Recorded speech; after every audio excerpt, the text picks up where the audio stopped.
ha.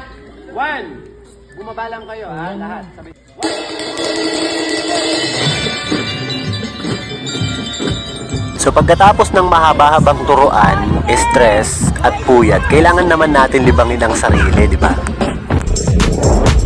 Yo, what up guys? So ngayon, pupunta tayo ng Maranong Falls.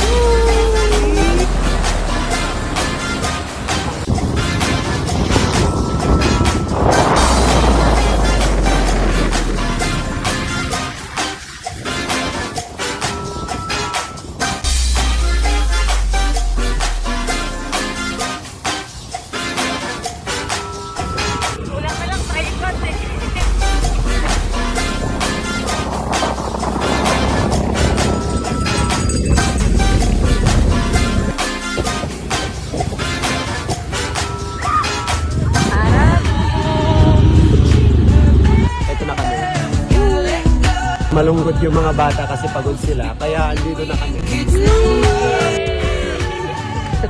So after namin nag-Sky Plaza, dumiretso na kami dito sa Maranong Falls. Talagang sinamantala namin yung oras hanggang andito pa kami sa Natividad, di ba? Wala naman sa plano to, pero sabi nga nila, mas natutuloy ang lakad pag wala sa plano.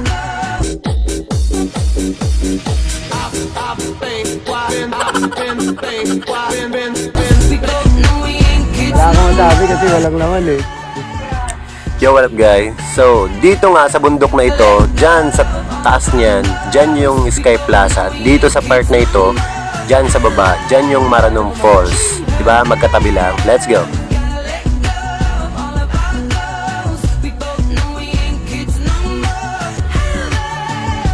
Wakas!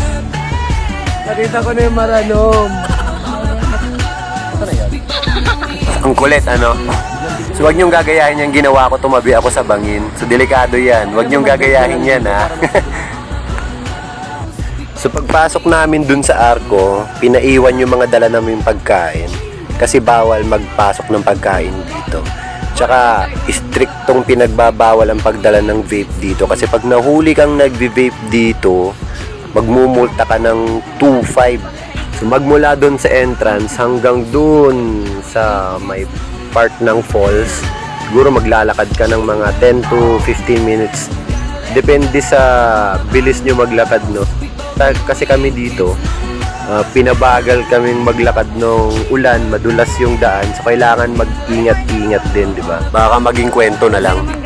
Lalakarin mo lang siya talaga kasi hindi makakapasok ang motor dito. Kahit na anong motor pa yan. Tapos sa tingin ko bawal ang bata dito kasi wala kami nakitang bata eh. So baka bawal talaga kasi hindi kaya ng bata yung akyatan dito. So after ng 10 minutes na lakaran, narating namin itong part ng falls na ito. So dito, pag pumunta ka dyan, makikita mo yung talagang view. Napakagandang view ng falls. Kitang-kita mo siya. Magmula dun sa pinasukan yung arko hanggang dyan sa falls na yan. Mula doon hanggang dito sa falls na yan. So bababa pa tayo dyan. Kita mo naman, di ba? You know! Sheesh! Alright!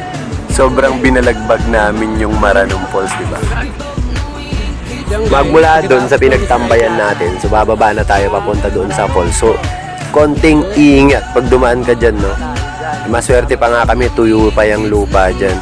Pag basa-basa yan, tapos di ka nag-ingat, malamang sa malamang, diretso ka hanggang doon sa baba. Ilan na ba? Ilang, magpapasa na ba tayo? Let's go!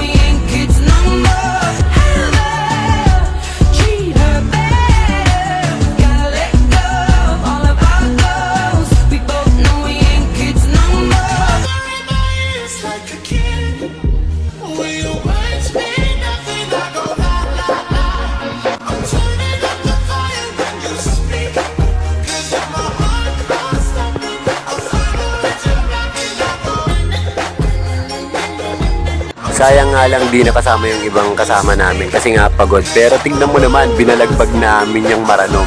Sheesh!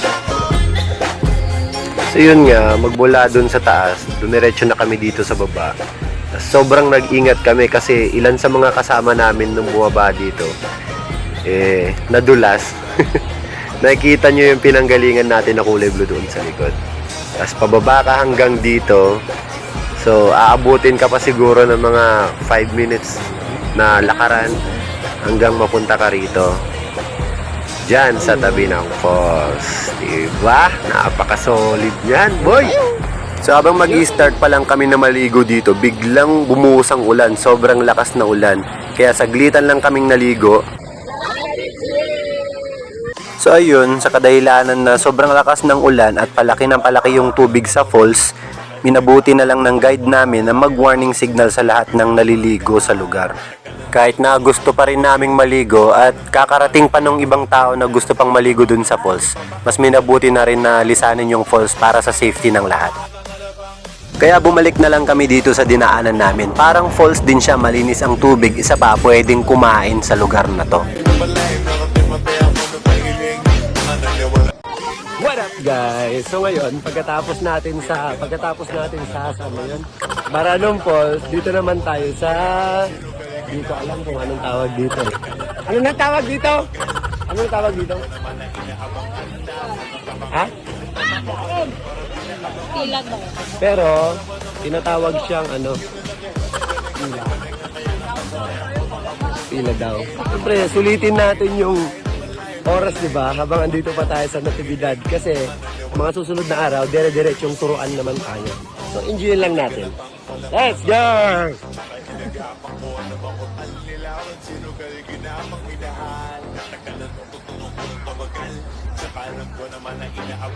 So dito na siguro magtatapos yung vlog ko sa Natividad Adventures natin. Sana makabalik tayo sa mga susunod pang araw. Bye!